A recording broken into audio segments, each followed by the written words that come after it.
Le coq chanta une fois, 2 fois, seul, annonçant le début d'une nouvelle journée à la ferme. Le brouillard couvrait encore la cour et le bois de la maison craquait sous le froid matinal. Miguel était déjà debout, les yeux gonflés de sommeil, le corps endolori. Il portait un t-shirt fin et un vieux short, qui couvrait à peine les marques des nuits précédentes. Ses pantoufles usées claquaient sur la terre sèche tandis qu'il se dirigeait vers le poulailler, un seau de maïs à la main. Le silence matinal fut rompu par le grincement de la porte de la cuisine. Clara apparut, l'air amer, le visage sec, les yeux sombres. Elle tenait dans ses mains la ceinture, qui était presque une extension de son corps. « Relève la tête, gamin », cria-t-il. « Tu te prends pour un homme maintenant, pour pouvoir te promener le nez en l'air ? Tu vas nourrir ces poulets comme il faut ou tu vas te faire doublement mal ?» Miguel baissa encore la tête, mais c'était trop tard. Le premier coup de ceinture lui frappa le dos, sans prévenir. Il tituba avec le seau, le maïs manquant de tomber. Le second arriva juste après, lui touchant la jambe. « C'est pour que tu apprennes à m'obéir du premier coup, espèce d'inutile. » Il ne cria pas. Il ne criait jamais. Le silence était sa défense. Il boitait jusqu'au poulailler. Il lançait le maïs d'une main tremblante tandis que les poules picoraient autour d'elle, inconscientes de ce qui se passait. Ricardo, son père, était déjà parti. Le vieux vélo avait disparu, emportant avec lui toute chance de protection. Depuis son plus jeune âge, il travaillait dans les fermes voisines pour subvenir à ses besoins. Les terres héritées de son père ne produisaient plus, et Clara, qui se faisait passer pour une épouse dévouée devant lui, était un poison caché dans la soie. Miguel connaissait le jeu. Il avait appris à prédire ses pas. Quand elle souriait trop, c'était que la punition approchait. Quand elle restait silencieuse, c'était qu'elle préparait quelque chose de pire. Il finit de nourrir les animaux et se rendit à l'écurie, où personne ne criait, où il n'y avait ni ceinture ni regard méprisant. Il trouva son seul refuge, Chocolat, le cheval brun aux yeux doux. Il l'attendait, comme toujours. Il était le dernier lien avec sa mère, décédée 2 ans plus tôt dans un accident de voiture alors qu'elle revenait de la ville. Depuis lors, Chocolat et Miguel ne formaient plus qu'un seul et même silence.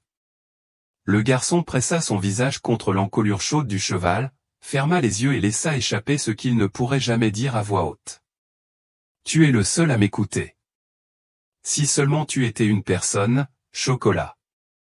Peut-être que tu pourrais me sauver. » Chocolat hennit doucement, comme en guise de réponse. Ses yeux sombres semblaient briller plus fort que d'habitude ce matin-là. Miguel ne l'avait pas vu, mais il y avait quelque chose de différent dans ce regard.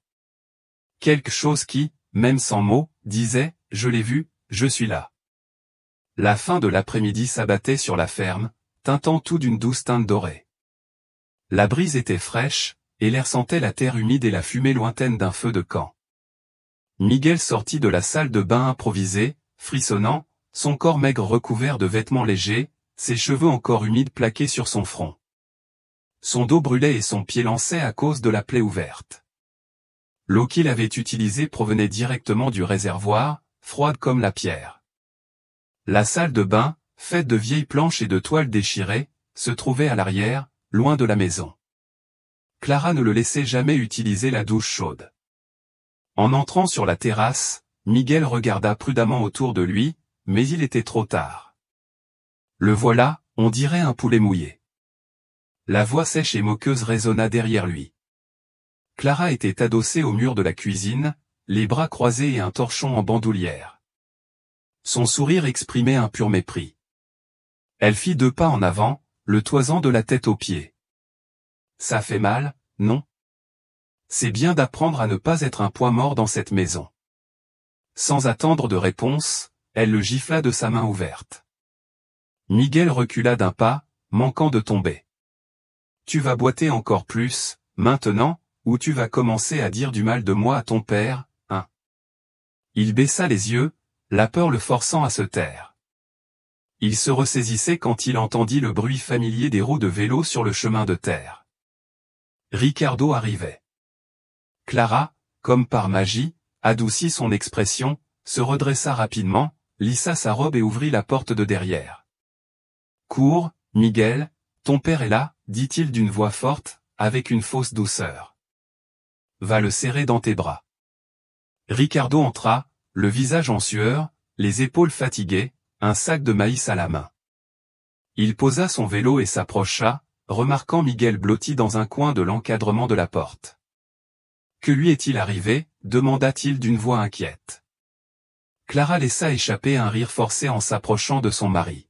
« Ah, ce garçon. Je l'ai envoyé désherber, s'occuper des animaux, mais pour une raison inconnue, il s'est coincé dans les branches et s'est griffé partout. Puis il a pris un bain dehors et s'est retrouvé comme ça, plein de chagrin.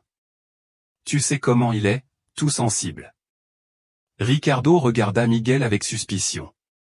Le visage du garçon était marqué, ses vêtements trempés, sa lèvre inférieure gonflée. L'homme fronça les sourcils. « Tu es encore tombé, Miguel ?» Le garçon hésita, le cœur battant la chamade. Il savait que s'il disait la vérité, il le paierait cher.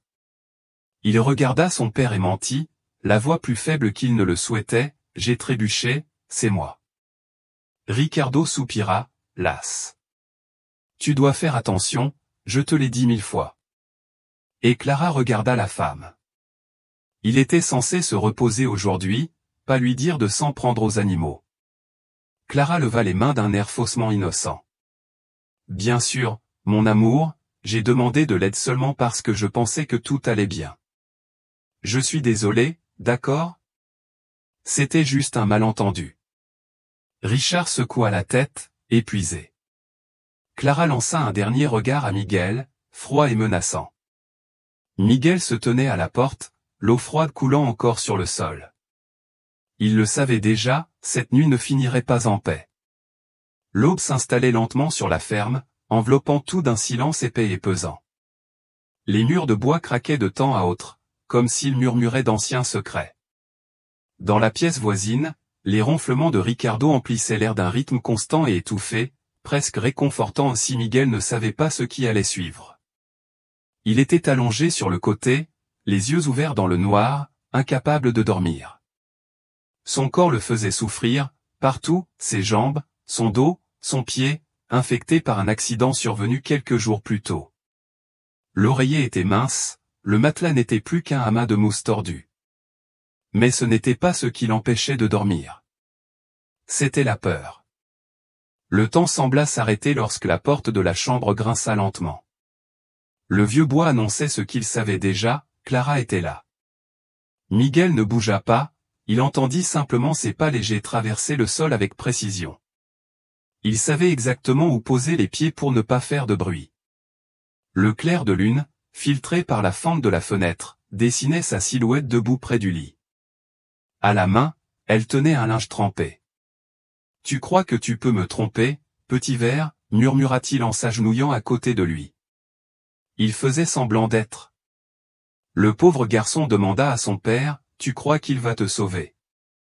Avant qu'il puisse réagir, elle lui couvrit la bouche de sa main froide et moite. Miguel se tortilla, mais sa force était cruelle.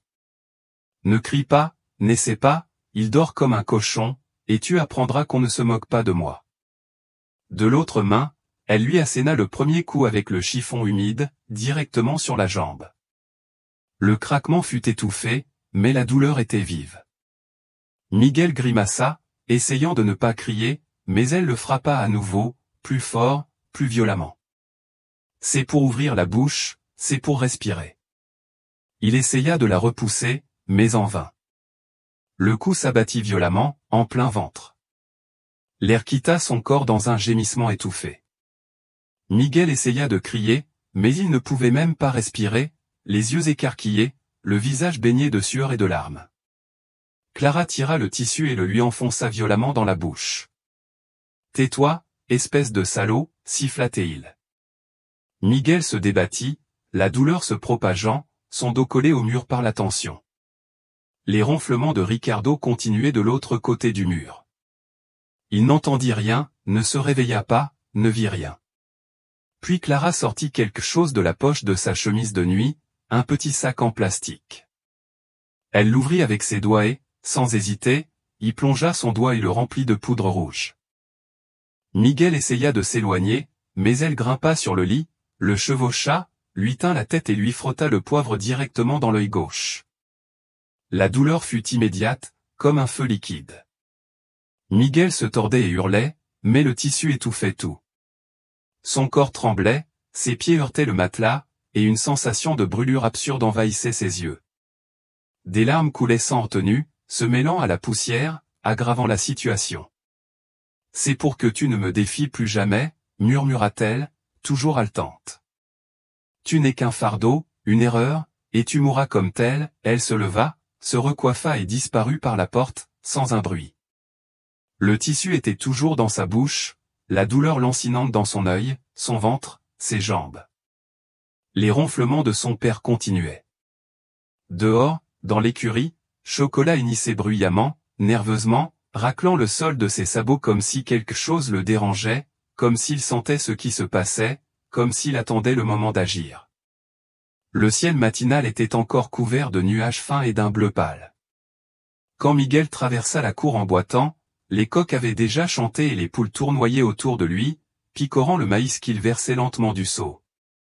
Chaque pas lui faisait mal, son dos était meurtri, son estomac était sensible au moindre mouvement et son œil gauche le brûlait encore, larmoyant involontairement depuis le petit matin où Clara y avait frotté le poivre. Mais Miguel était debout, c'est ce qu'il a fait, il a survécu. Ricardo sortit par la porte d'entrée, ajustant les poignets de sa chemise trempée de sueur. « Miguel, va te reposer, mon fils. »« Je t'ai dit de te reposer aujourd'hui, » dit-il en fronçant les sourcils en voyant le garçon penché dans la cour. Miguel essaya de sourire et releva la tête avec effort. « Je vais bien, papa, c'est juste le soleil dans mes yeux. » Ricardo s'arrêta, observa quelques secondes son œil rouge, son visage hagard, sa démarche. Quelque chose clochait. « S'il arrive quelque chose, si ta belle-mère t'a maltraité, dis-le-moi. Je ne veux pas mentir. » Sa voix était ferme, mais inquiète. Miguel déglutit difficilement, il savait que Clara écoutait.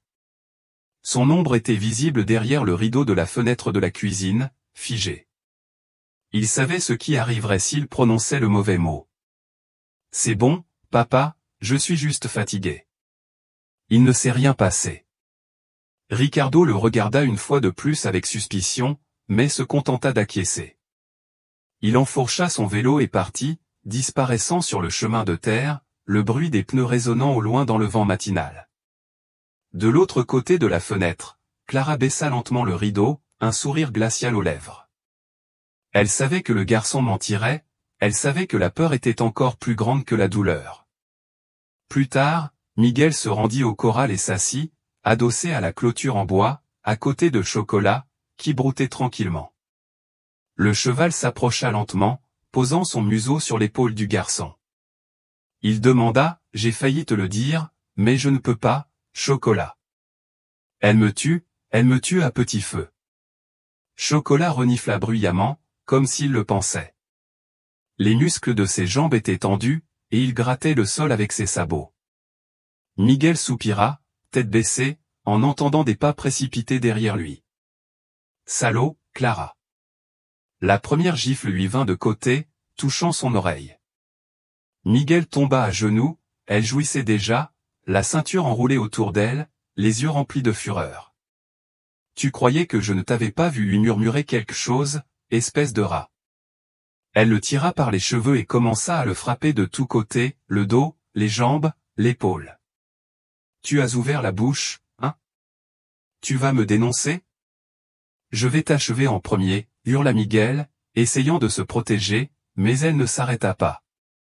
Elle était aveuglée, pleine de haine. Et puis un bruit déchira l'air. La clôture se fendit avec fracas. Chocolat avait bondi violemment, fracassant le vieux bois de ses sabots. Il arriva comme un éclair brun, les yeux écarquillés et les dents découvertes. Clara se retourna, mais elle n'eut pas le temps. Chocolat la frappa de sa poitrine et elle fut projetée en arrière, heurtant le sol sur le dos. La ceinture lui échappa des mains.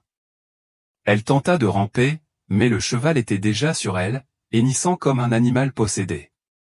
Chocolat leva les sabots et assena le premier coup, puis un autre. Clara hurla, puis cessa de hurler. Miguel, toujours allongé sur le sol, observait la scène sans pouvoir bouger. Des larmes coulaient sans cesse. Ce n'était pas de la peur, c'était du soulagement.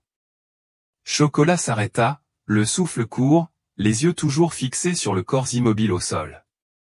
Lentement, il se tourna vers Miguel, s'approcha de lui et lui colla le nez au crâne, comme pour lui dire « Tu es en sécurité maintenant ». La fin de l'après-midi s'abattait sur la ferme comme un voile silencieux. Le ciel était teinté d'or et de rouge, et les ombres s'étendaient sur la terre sèche. Miguel était assis sur la marche du porche, les bras posés sur ses genoux, le visage fatigué tourné vers l'horizon. Chocolat était juste à côté de lui, immobile, le nez baissé et le regard fixé. Le cheval ne s'était pas éloigné de lui depuis le début, tel un garde du corps silencieux. Le bruit du vélo parvint au loin, fendant le chemin de terre avec son grincement familier. Ricardo revenait. En s'approchant, il trouva la scène étrange, son fils immobile sur le porche, le cheval en liberté à ses côtés, solennel comme une statue. Il descendit de vélo et s'approcha. « Gesma, c'est parce que Chocolat est en liberté ? Que s'est-il passé ?» Miguel leva les yeux. L'espace d'un instant, il songea à mentir à nouveau. Mais je n'en pouvais plus, je n'avais plus de force, plus de raison. Elle me battait beaucoup, tous les jours. Ricardo s'arrêta là, surpris. Qui est-elle ? Clara. Miguel hocha lentement la tête. Elle m'a battu quand tu es parti, elle m'a maudite, elle m'a laissé sans nourriture, elle m'a jeté du poivre dans l'œil hier, elle m'a frappé avec un chiffon mouillé, avec une ceinture, elle m'a fait aller me coucher le ventre vide. Et aujourd'hui, elle a essayé de me tuer. Ricardo écarquilla les yeux et ouvrit la bouche pour répondre, mais aucun mot ne sortit. Il recula de 2 pas et porta la main à sa tête. Je savais qu'elle était dure avec toi, parfois impolie, mais tout ça. Miguel souleva lentement sa chemise, montrant les marques sur son dos, les bleus sur ses bras, la plaie encore ouverte sur son pied. Puis il désigna son visage tuméfié et son œil irrité. Elle est venue me frapper encore aujourd'hui, mais Chocolat, il m'a sauvé la vie.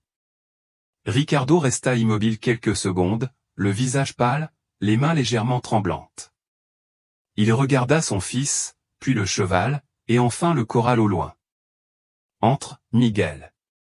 Va te reposer. Mais papa, vas-y, dit-il plus fermement. Miguel se leva lentement, boitant, et entra dans la maison. Le cheval se tenait là, immobile, observant. Ricardo marcha seul jusqu'au pâturage, l'estomac noué. En approchant de l'écurie, il aperçut le corps de Clara. Elle gisait près de la clôture, le visage tourné vers le sol, les bras dans des positions impossibles. Il s'arrêta, ne s'approcha pas d'elle immédiatement, la regarda quelques secondes, sans réagir. Puis il s'approcha d'elle et constata l'évidence, elle était morte. Il ne dit rien, ne cria pas, ne pleura pas. Avec effort, il la saisit par les bras et commença à la traîner. La terre, griffée par le poids de son corps, se referma derrière lui, comme si la ferme elle-même voulait l'effacer. Ricardo se dirigea vers le fond de la propriété, où se trouvait un vieux puits, recouvert de planches pourries et oublié par le temps. Il retira les planches une à une et regarda à l'intérieur. Sombre, profond, silencieux. Sans hésitation, il y enfonça son corps. Le bruit de l'impact fut sec, puis le silence. Comme si cela n'avait jamais existé. Et ainsi, ce cycle d'horreur a pris fin. Si cette histoire vous a touché, aimez la vidéo, abonnez-vous à la chaîne et partagez-la avec quelqu'un qui en a besoin. Votre aide est essentielle pour que davantage de personnes puissent découvrir des histoires comme celle de Miguel et du cheval Chocolat. Dites-moi d'où vous regardez cette histoire dans le monde. Laissez un commentaire ci-dessous, j'aimerais savoir jusqu'où elle a été diffusée. Rendez-vous dans la prochaine vidéo.